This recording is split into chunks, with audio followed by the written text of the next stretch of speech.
Friends आमी पियाली আবার আপনাদের সামনে নিয়ে চলে এসেছি একটা নতুন এবং স্বাস্থ্যকর এবং মজাদার রান্নার রেসিপি নিয়ে। প্রথমেই দেখতে পাচ্ছেন আপনারা এখানে আমি প্রায় 250 গ্রাম মতো সাবু আগেই 2 ঘন্টা আগে জল দিয়ে ভিজিয়ে রেখেছিলাম, পরিমাণ মতো জল দিয়ে ভিজিয়ে রেখেছিলাম এবং এখন এটা পুরো সফট হয়ে গেছে। এবার জাস্ট এটাকে ড্রাই করার জন্য আমি একটু মিলে রেখেছি। আর আজকের রেসিপিটা হচ্ছে গিয়ে সাবু দিয়ে একটা মজাদার রেসিপি। চলুন আপনি বলতে থাকছি। ওইদিকে তো আমি সাবুটাকে শুকাতে দিয়েছি, আর এইদিকে আমি কড়াইয়ের মধ্যে নিয়ে নিলাম প্রায় 1 চামচ মতো, 1 চামচ বড় চামচে হাফ চামচ মতো ঘি। পুরো রান্নাটা আমি ঘি দিয়ে করছি। আপনারা চাইলে এটাকে কিন্তু আপনারা সাদা তেল দিয়েও করতে পারেন, কিন্তু যেহেতু ঘিটা আমাদের শরীরের পক্ষে ভীষণ ভালো, তার জন্য আমি ঘি দিয়ে রান্নাটা করছি। এখানে প্রথমে আমি ঘিটা একটু গরম করে নেব এবং তারপরে চিনাবাদামগুলো ভেজে নেব। আমি এখানে 1 মুঠ মতো চিনাবাদাম নিয়েছিলাম, এবার এটাকে একটু সুন্দর করে ভেজে নেব।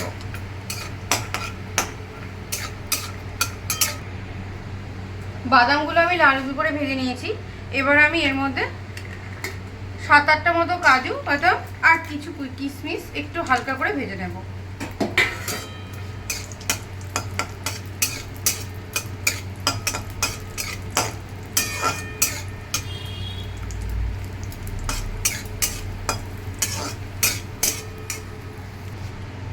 আমার কাজু কিশমিশ ভাজা হয়ে গেছে। এবার ওই কড়াইতে আমি আরও হাফ চামচ মতো একটু ঘি নিয়ে নিয়েছি। এবার এখানে আমি 2টো তেজপাতা দিয়ে দিলাম ফোড়নে এবং দিয়ে দিচ্ছি কয়েকটা ছোটো এলাচ, একটু ফাটিয়ে নিয়েছি যাতে গন্ধটা সুন্দর বেরোয়। এবার এর মধ্যেই আমি কিছু সবজি কেটে রেখেছি, সেগুলো আমি এখন ঘিতেই ভেজে নেব। যেমন আলু কুচি কুচি করে, আমি একটা মিডিয়াম সাইজের আলু নিয়েছি 10-12টা মতো বিনস, হাফ মতো একটু ফুলকপির টুকরো আর গাজর। এই রান্নাটা পুরোপুরি নিরামিষ বন্ধুরা, আপনারা এগুলো যে কোনো নিরামিষ দিনে খেতে পারেন। আর যারা একাদশী করে, যাদের সবসময় ফল বা এসব খেতে ভালো লাগছে না, তো সাবুটা সবসময় ওই মিষ্টি দিয়ে খেতে ইচ্ছাও করে না, তো এরকম ঝাল ঝাল করে খেতে বেশ ভালোও লাগবে আর টেস্টি হয় খুব খেতে, এবং এটা খেতে কোনো অসুবিধাও নেই। এটা সম্পূর্ণ নিরামিষ, এটা মুখরোচক রান্না বলতে পারেন। সমস্ত সবজিগুলো একটু ভাজা ভাজা হয়ে আসতে আমি এর মধ্যে জাস্ট 1 চিমটি মতো হলুদ অ্যাড করে দিলাম, কালারটা ভালো আসবে তাই। আর এবার আমি অ্যাড করে দেবো পরিমাণ মতো নুন।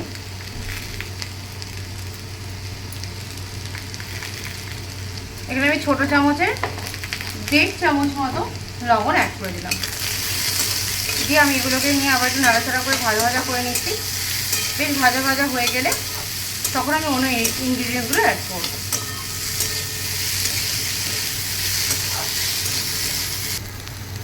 হ্যাঁ, আমার এটা বেশ ভাজা ভাজা হয়ে এসছে, কিন্তু এটাকে জাস্ট আমি 2 মিনিটের জন্য একটু ঢেকে দিলাম যাতে সুন্দর গলে যায় মানে কি পুরোটা না, কিছুটা অন্তত যাতে আমরা সেদ্ধ করে নিতে পারি।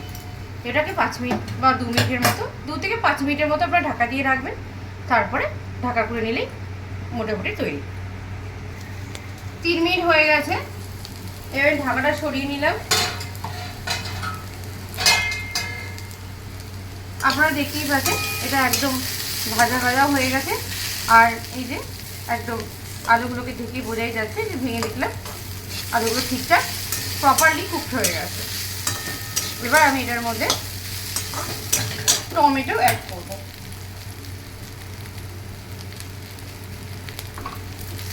টমেটোটা আমি একটু পরে দিলাম, কারণ টমেটোটা আগে দিলে আলুটা ঠিকমতো সেদ্ধ হতো না, এই জন্য।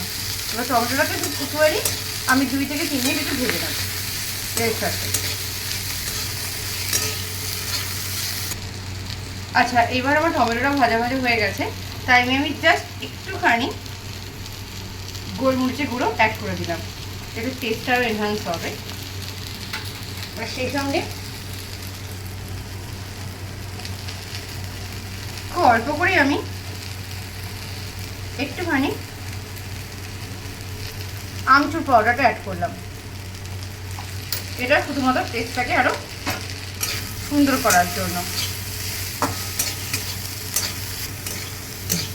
এবার আমি যে সাবুদানাগুলোকে আমি অলরেডি ভিজিয়ে শুকাতে দিয়েছিলাম, এবার সেটা অ্যাড করছি।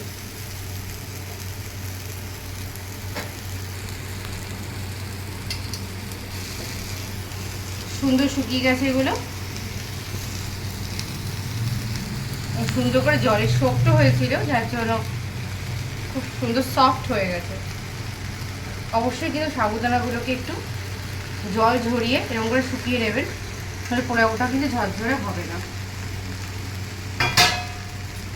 এবার গ্যাসের সিমটা একদম মানে ফ্লেমটা একদম সিম করে আপনারা কিন্তু এটাকে হালকা হাতে নাড়তে থাকবেন, এটা তলা না লেগে যায় এবং সুন্দর করে মশলাগুলো সাবুদানার মধ্যে অ্যাড হয়।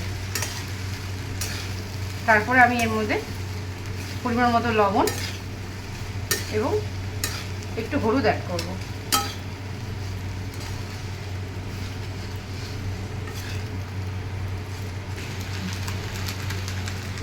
ভালো করে মেশানো হয়ে গেছে। এবার আমি পরিমাণ মতো লবণ দিয়ে দিলাম। আপনারা কিন্তু আপনাদের স্বাদ অনুযায়ী লবণটাকে মেশাবেন।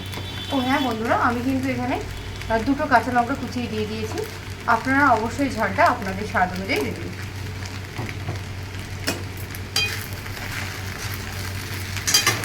যদি মনে করেন এটা হলুদ ছাড়া আর দেবেন না হলুদ, আপনারা কিন্তু হলুদ ছাড়াও করতে পারেন।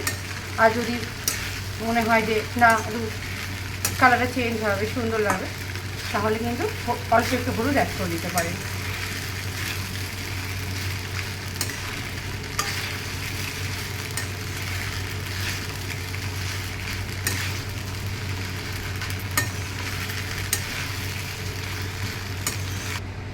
হ্যাঁ ফ্রেন্ডস, আমার এখানে পুরো তৈরি।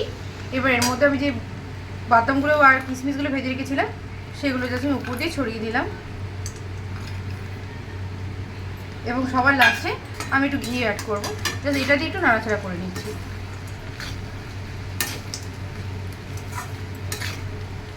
ভীষণ সুন্দর গন্ধ বেরিয়েছে, আর আমি টেস্ট করেও দেখেছি, স্বাদও খুবই সুন্দর হয়েছে।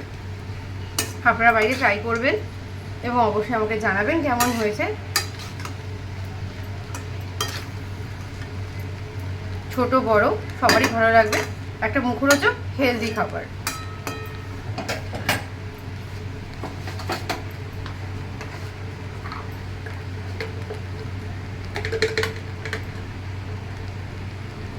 সর্বশেষ আমি আরেকটুখানি ঘি এখানে দিয়ে দিচ্ছি, জাস্ট এটা টেস্টটাকে আরও বাড়িয়ে তুলবে। ঠিক আছে বন্ধুরা, আমার রান্না এখন সম্পূর্ণ কমপ্লিট। যদি আপনাদের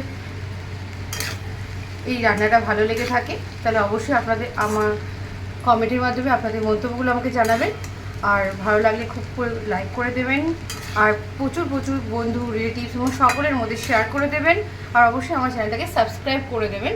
আর এরকমই মজাদার ভিডিও, হেলদি এবং টেস্টি ভিডিও পাওয়ার জন্য নিচে রাখা বেল আইকনটাকে প্রেস করতে ভুলবেন না, তাহলে সবার আগে ভিডিও নোটিফিকেশনগুলো আপনারা পেয়ে যাবেন।